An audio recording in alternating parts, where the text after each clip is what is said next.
ऐसे हैं जिसका कभी चरित्र से पतन नहीं हुआ। एक बार रावण कुंभकर्ण के पास पहुंचा तो कुंभकर्ण ने कहा कि लंकापति, आज तुम बड़े उदास दिख रहे हो। तुम चिंतित आज दशानन क्यों? तुम क्यों चिंतित हो? रावण बोला, हर ली हमने मिथिलेश कुमारी, हमने मिथिलेश कुमारी का हरण कर लिया। कुंभकर्ण बोला, अधिकार किया तुमने उन पर? तुमने उन पर अधिकार किया? रावण बोला, कैसे अधिकार किया? लखती ही नहीं वह और हमारी, वो हमारी ओर देखती ही नहीं है। अच्छा, तो जैसे साधु का वेश धारण करके हरण कर लाए तो राम जी का रूप धारण कर कर अधिकार पा लेते। तब राघव ही ना बने तुम क्यों? रावण बोला, इसमें हमको भय भैरव भारी क्यों? जब राघव रूप लगा बनने तब मातु समान लगी पर नारी। जब मैं राम जी का रूप धारण किया मैंने तो मेरे मन से तो वासना चली ही गई। मुझे दूसरी की नारी माता के समान दिखने लगी तो बैरव राम बड़ाई करहीं।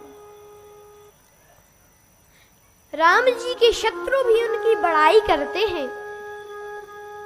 एक दिन जब राम जी का और रावण का युद्ध चल रहा था तो मेघनाथ का वध हुआ।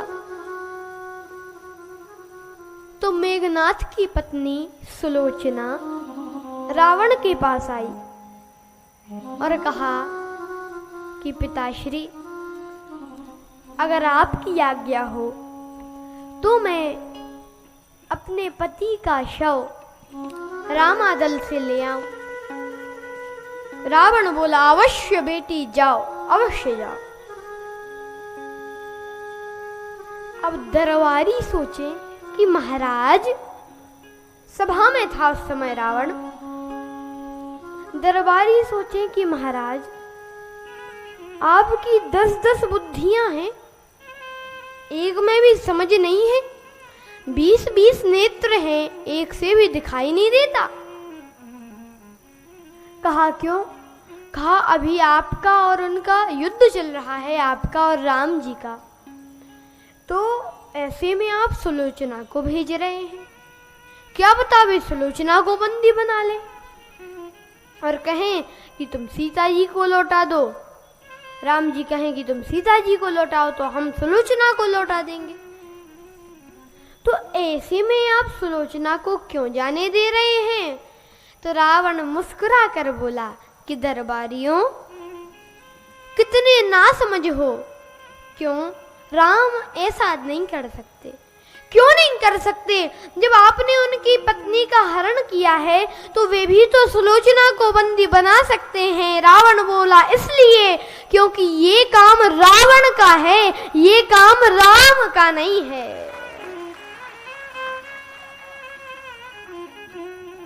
और एक बार तो श्री तुलसीदास